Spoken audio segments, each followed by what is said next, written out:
රැඳී සිටින්නේ අපේ අකුරු ධර්මාලංකාර කණ්ඩායමේ පළවෙනි ගවේෂණ වැඩසටහන සමග. අපේ පුංචි ගවේෂණ වැඩසටහනට අපේ පුංචි ගවේෂකයෝ ටික අන්න අතන ලෑස්තිලා ඉන්නවා. මෙන්න අපේ අකුරු පුංචි ගවේෂකයෝ. අපේ පුංචි ගවේෂණ වැඩසටහනට ඔයාලට ආරාධනා කරන මේ පුංචි ගවේෂකයෙක් එක්ක එකතු වෙන්න. මගපෙන්නම් දෙස්ස කියන උතුර කියලා දෙන්න අපේ චන්දිමාල් අයියා ඉන්නවා. ආයිබෝවන් චන්දිමාල් අයියා. ආයිබෝවන් චන්දිමාල් අයියා. ආයිබෝවන් මගේ යාළුවනේ. එන්න අපේ පළවෙනි ගවේෂණ වැඩසටහන බෙස්සගේ.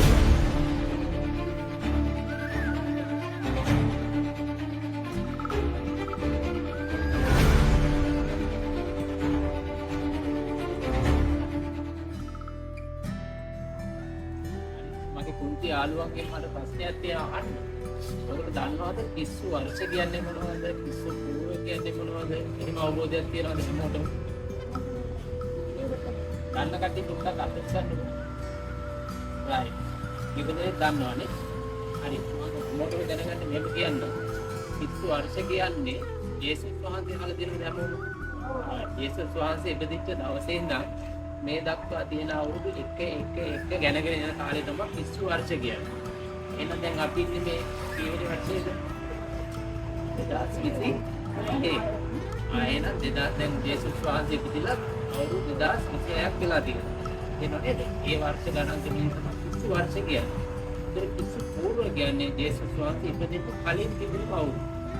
ඒක හරියට ඔයාලගේ ගෙදර මෙතන තියෙනවා නම් ඔයාලගේ පොකල් එහාට යන්න කියන්නේ කිලෝමීටර් එකක් දුරයි දෙකක් දුරයි තුනක් දුරයි කියන්නේ ආන්නේ වගේ කතාවක්.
දැලක් ගහලා තියෙනයි ඕගොල්ලොන්ටවත් අපිටවත් කාටවත් ඇතුළට යන්න බැරි වෙන තමයි මේක පරිස්සම් කරන්න ඕනේ. හේතුව ඇයි? හැමතැනම නෑ මේ විදියට මේ බදාමයක් වගේ ගාලේ වල ඒක චිත්‍ර ඇඳලා තියෙනවා. පේනවද? එහෙනම් අපිට අදහසක් තියෙනවා එන්න කාලෙන් කාලෙට වෙනස් කරලා ඒගොල්ලෝ උගලක තියෙන්නේ. චිත්‍රත් මේ වගේ ඇඳලා තිබිලා තියෙනවා. පේනවද? ගෑල්ලා අතක් වගේ පේනවා.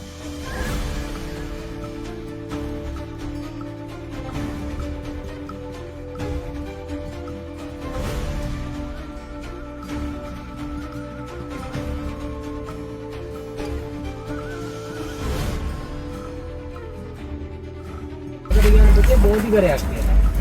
බෝධිගරයක් කියන්නේ බෝධියක් ඉදවලා ඒකකින් පිළිම තියලා තියෙනවා. හරිද? පිළිම තියලා ඉවරලා ඒක වටේ අපේ මේ වන්දනා කරගෙන යනවා. හැබැයි මෙතන වලට නැතිව පුළුවන් මොකද්ද? පිළිම නෙවෙයි තියෙන්නේ. ඒකට අපි කියනවා මේ පුත්තින් ටික. නැත්නම්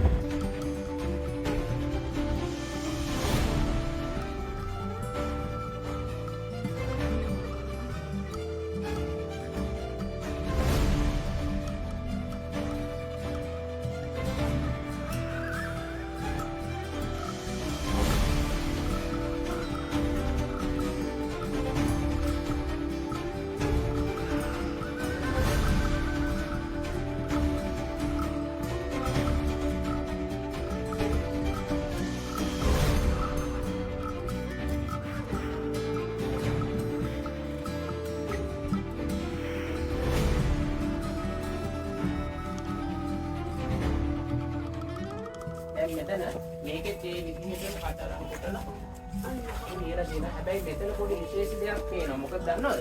අපි මේකෙන් බලාපොරොත්තු වෙන්නේ ඇතුළේ වතුර එන එක නවත්ත ගන්න එකනේ. ඒ වගේම තමයි මේ පැත්තෙන් වතුර ඕනනම් ඇතුළට යන්නත් පුළුවන් නේද? ඒක වළක්වා ගන්න මෙවන් පුංචි කාණුවක් ගාලා තියෙනවා. ඒ වතුර පාර මෙතනින් පල්ලෙහාට ඇදලා යන්න හදලා දෙනවා. උඩ විතරක් නෙමෙයි අර විදියට යටිනුත් හදලා දෙනවා.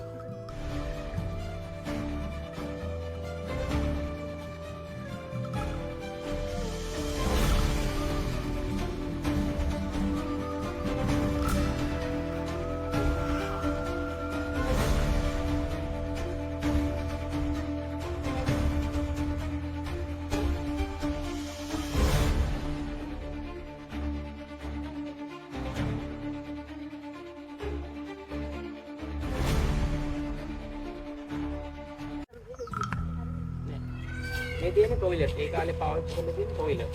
ටිකක් වෙනස් විදිහේ টয়ලට් එකක් නේද? ඔව්. ඒ වගේ අර ඒගොල්ලෝ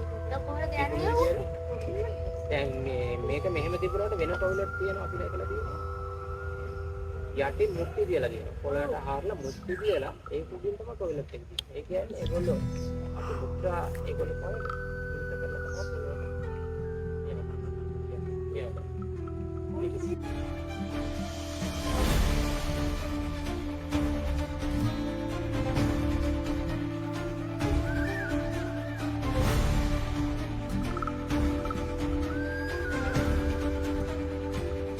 සාර්ථක වෙස්සගිරිය ගවේෂණය කරලා පසු අපි නැවත සූදානම් වෙන්නේ ඉස්සුරුමුණේ ගවේෂණය කරන්න. මුන්ති ගවේෂක කණ්ඩායම දැන් යනවා අපි ඉස්සුරුමුණේ.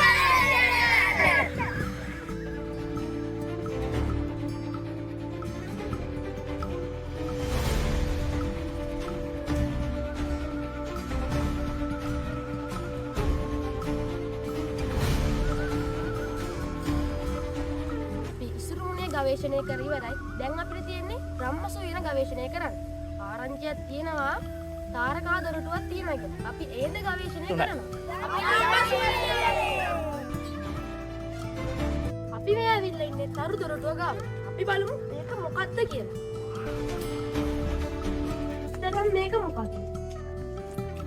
මේක මේ වගේ දෙයක්. බලන්න උඩට මේක සිද්ධියම. හැබැයි කාලය සම්බන්ධව ගැටලුවක් තියෙනවා. මේ සංකේත සම්බන්ධවත් ගැටලුවක් තියෙනවා. හැබැයි හොඳින් නිරීක්ෂණය කරලා වටපිටාවේ අපිට පේන්නේ ජලජ ජීවීන් ඉන්නවා. පේනවද ඔයගොල්ලන්ට? ඒක නම් ටිකක් නැතිලා තියෙන්නේ. හැබැයි මේක ස්කෑන් කරලා වගේ හදපු කට්ටිය පින්තූර වලින් පේනවා වටේ ඉන්නේ මාළු වගේ සතුන් ඉන්නවා. ඊළඟට විවිධ සංකේත තියෙනවා. පේනවනේ ඔයගොල්ලන්ට මැද? ඒ වගේ. මේ ගැන විවිධ අර්ථකථන තියෙනවා. සාමාන්‍ය මේක අපි හඳුන්වන්නේ ස්ටාර් ගේට්ස් එකක විදිහට. කාලය සම්බන්ධව කියන්න අමාරුයි. ඒකට හේතුව විවිධ මත මේ පිළිබඳව තියෙන එක.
පළවෙනි පාරටයි රිසර්ච් ගෲප් එකෙන් ගියේ චාරිකාවක් ගියේ. ඒ වගේම මුලින්ම අපි ගියා වෙස්සගිරියට. ඊට පස්සේ ඉසුරුමුණියට ගියා. අන්තිමට අපි රන්මසුවේනට ගියා. ඒ ගැන විස්තර කියපු අපේ චන්දිමාල් සර්ටත් බෙහෙවින් ස්තුතියි. ඒ වගේම මේ වැඩසටහනට දායක දුන්න අකුර TV YouTube channel එකට බෙහෙවින් අද අපි අකුර TV channel එකෙන් අපි වෙස්සගිරියටයි ඉසුරුමුණියටයි තාරකා දොරටුවයි රන්වස වෙන බලන්න එක්කන් ගියා. අපි ගොඩක් විනෝදුනා.